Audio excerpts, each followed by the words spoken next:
April 1945. Deep inside the Merkers salt mine in central Germany, American soldiers blasted open a sealed chamber and froze in disbelief. Before them lay mountains of gold bars, coins, and precious stones, the secret fortune of the Third Reich. But this discovery was only the beginning of a far greater mystery. What happened to Nazi gold after the war? The origins of this treasure trace back to the earliest days of Hitler's expansion.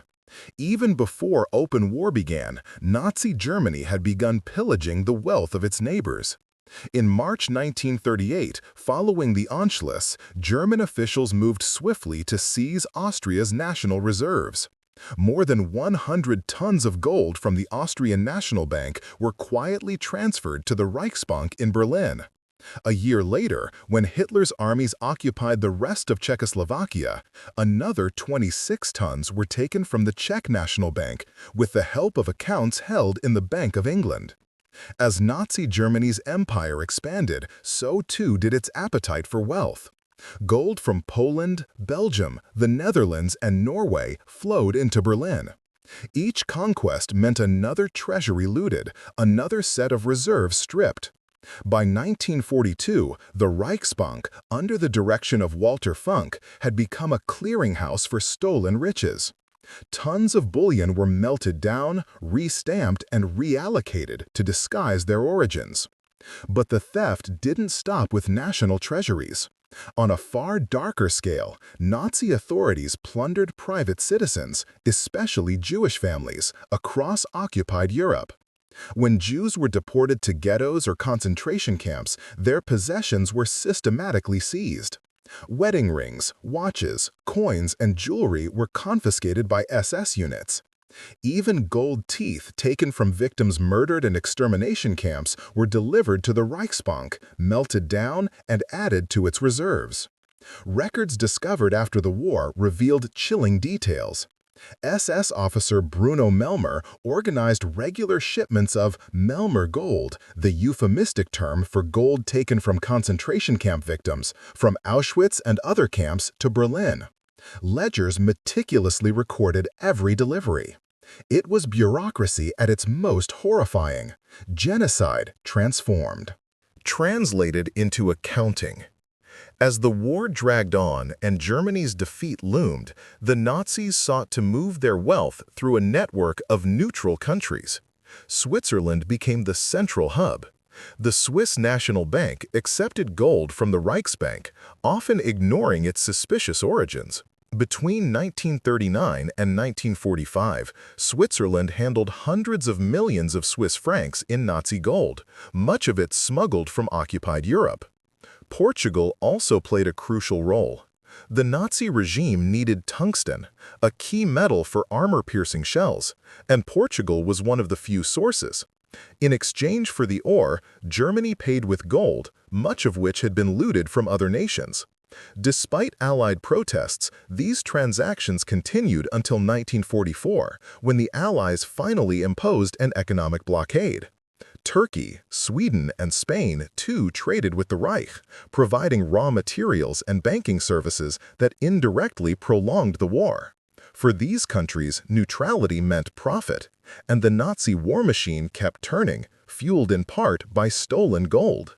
By 1945, Germany controlled hundreds of millions of dollars worth of gold and foreign reserves. But as Allied troops advanced on all fronts, panic spread among Nazi officials. Orders were given to hide or destroy evidence of the plunder. Trains loaded with bullion vanished into tunnels, mines, and mountain bunkers. Some convoys were reportedly sunk in lakes or buried in forests. The fall of Berlin marked the collapse of Hitler's empire and the beginning of the hunt for the lost gold. Across the shattered landscape of Europe, Allied intelligence and finance officers began tracing clues, searching for hidden depots and secret caches. The question was no longer how much had been stolen, but where it had gone. As Nazi Germany collapsed in the spring of 1945, Allied troops swept across a shattered continent. Cities lay in ruins, roads were choked with refugees, and the once mighty Wehrmacht was disintegrating. Amid the chaos, rumors began to circulate among civilians and captured soldiers, whispers of underground vaults and hidden riches buried deep in the earth. The most astonishing discovery came on April 8, 1945, in the small town of Merkers in Thuringia. Soldiers from the U.S. Third Army under General George S. Patton received intelligence from local residents. They spoke of German trucks that had made mysterious trips to a nearby salt mine in the final weeks of the war. The entrances had been sealed. Something was being hidden there. When American troops reached the mine, they found the tunnel doors heavily reinforced. With explosives, engineers blasted through the barriers and stepped into one of the most extraordinary sights of the entire war. Stacks upon stacks of gold bars lined the walls, crates filled with foreign currency, bags overflowing with coins, and piles of gemstones glittered under the miners' lamps. Army accountants later estimated the find: 8,000 gold bars, 55 crates of bullion, and 5 billion Reichsmarks in paper currency. There were also paintings, sculptures, and priceless artworks stolen from across occupied Europe. Among the items was a bust of Queen Nefertiti, masterpieces from French museums, and entire collections looted from private homes. The discovery confirmed what Allied investigators had long suspected, that the Reich had centralized its stolen wealth underground, hoping to preserve it for a post-war resurgence. What made the Merkers find even more significant was its location. The mine lay in an area soon to be turned over to the Soviet occupation zone under post-war agreements. Realizing this, American officers acted quickly. Over several days, they organized a massive evacuation of the treasure. Convoys of trucks carried the gold to secure vaults in Frankfurt under Allied control before Soviet troops could arrive and claim it. Photographs of Generals Dwight D. Eisenhower, Omar Bradley, and George S. Patton inspecting the treasure. Treasure became some of the most iconic images of World War II's end. Standing amidst stacks of gold bars and currency crates, these men embodied not just victory, but accountability, the moral contrast between the plundering Reich and the restoring Allies. But Merkers was only one cache among many. All across Germany and Austria, similar discoveries followed. Mines in Kaiserode, Alt-Aussee, and Bernterode revealed vast collections of looted art, cultural relics, and monetary reserves. In the Kaiserode mine alone, Allied forces uncovered thousands of paintings and sculptures, including works from the Louvre and the Uffizi Gallery. Each new find deepened the sense of moral urgency.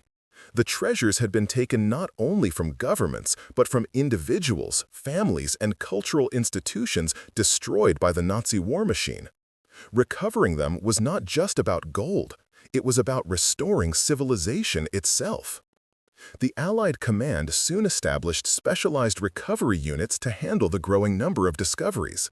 Among them were finance officers, intelligence agents, and the now famous Monuments, Fine Arts, and Archives program, better known as the Monuments Men. Their mission was unprecedented: to locate, document, and return stolen artworks and valuables to their rightful owners. Yet even as the Allies celebrated their finds, darker questions began to surface. Who really owned this gold? How could anyone determine which nations, banks, or individuals it originally belonged to?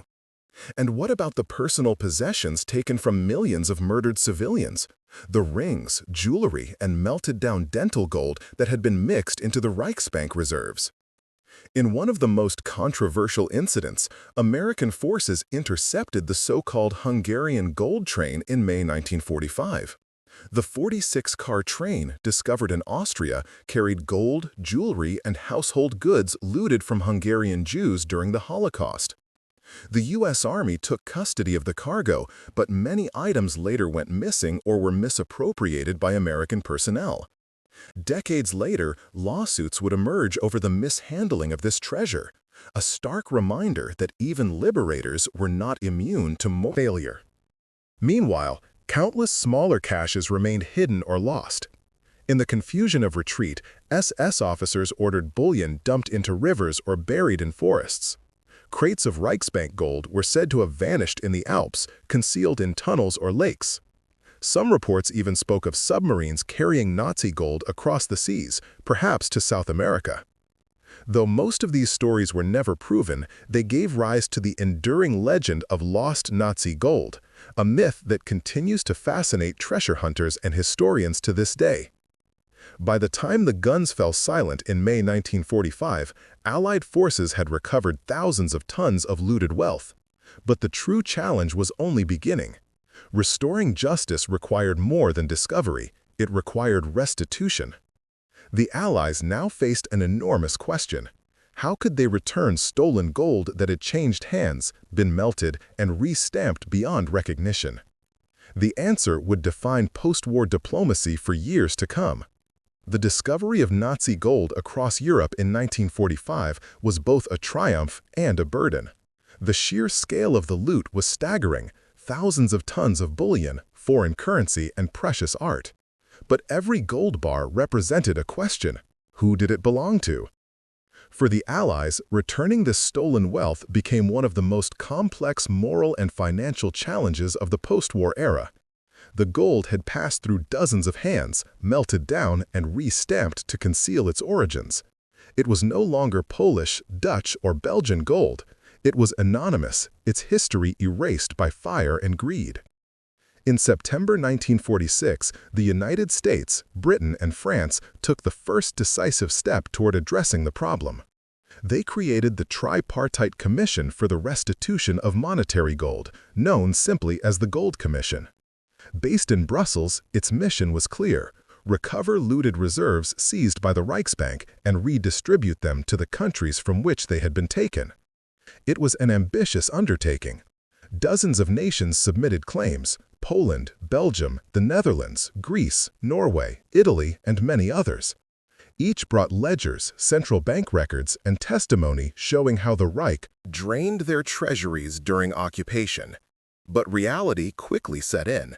The Reichsbank had melted and mixed stolen bullion with Germany's own reserves.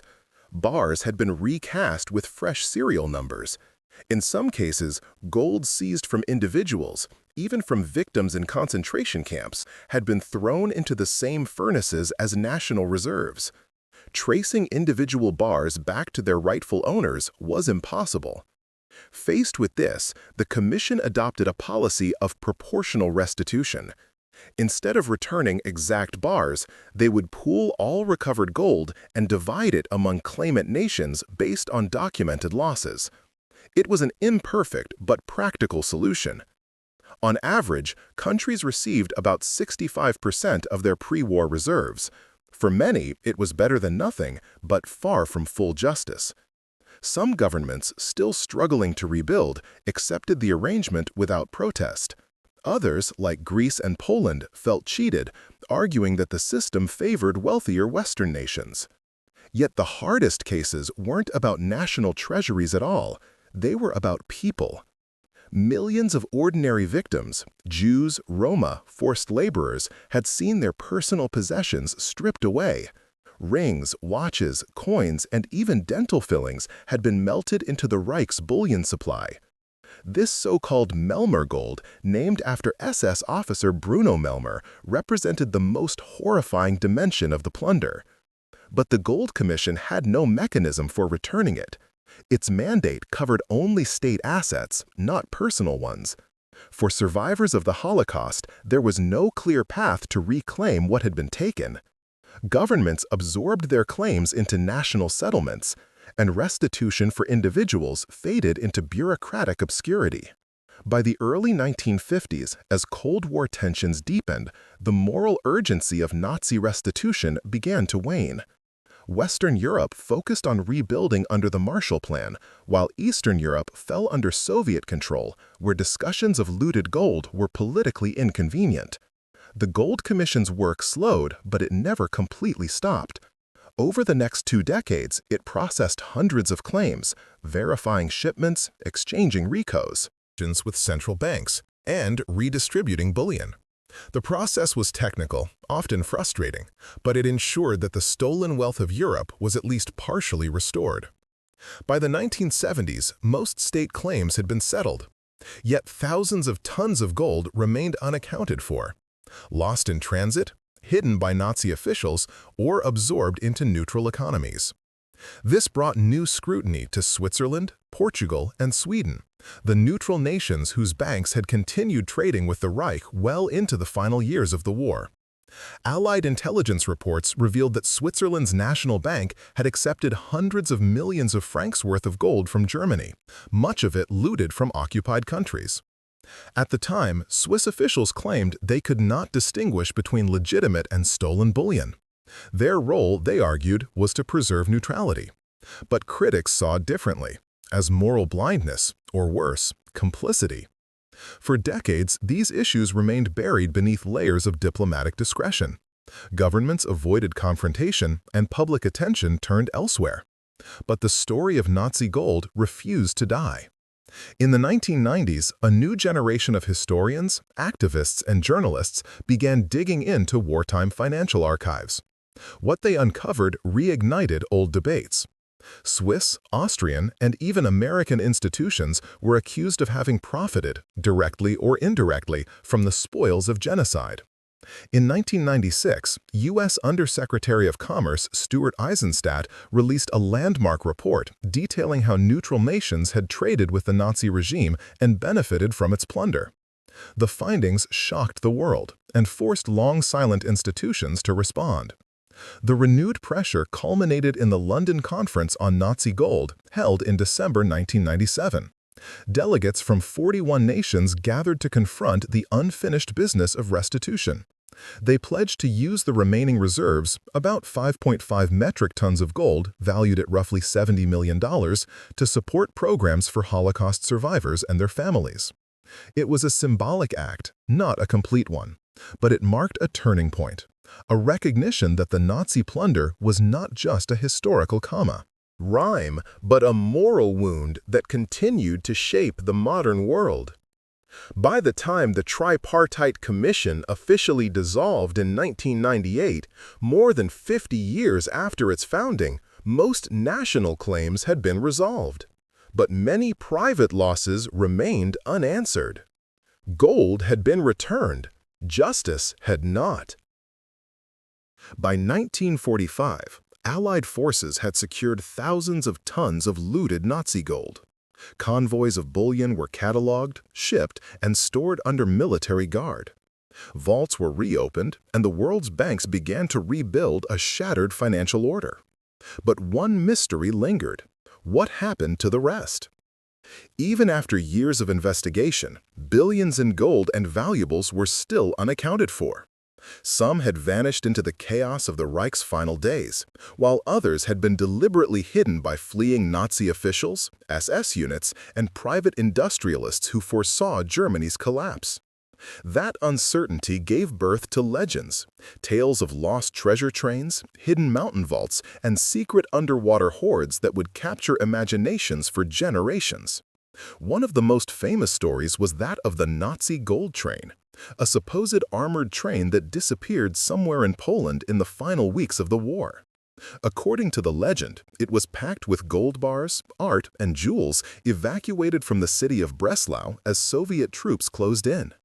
Witnesses spoke of a train sealed inside a tunnel near the city of Walbrecht, its location kept secret by SS officers who were later killed or captured. For decades, treasure hunters searched for the fabled train. Then, in 2015, a pair of Polish explorers claimed to have discovered radar scans showing a massive metal object buried deep underground, perhaps the missing train itself. The announcement made global headlines.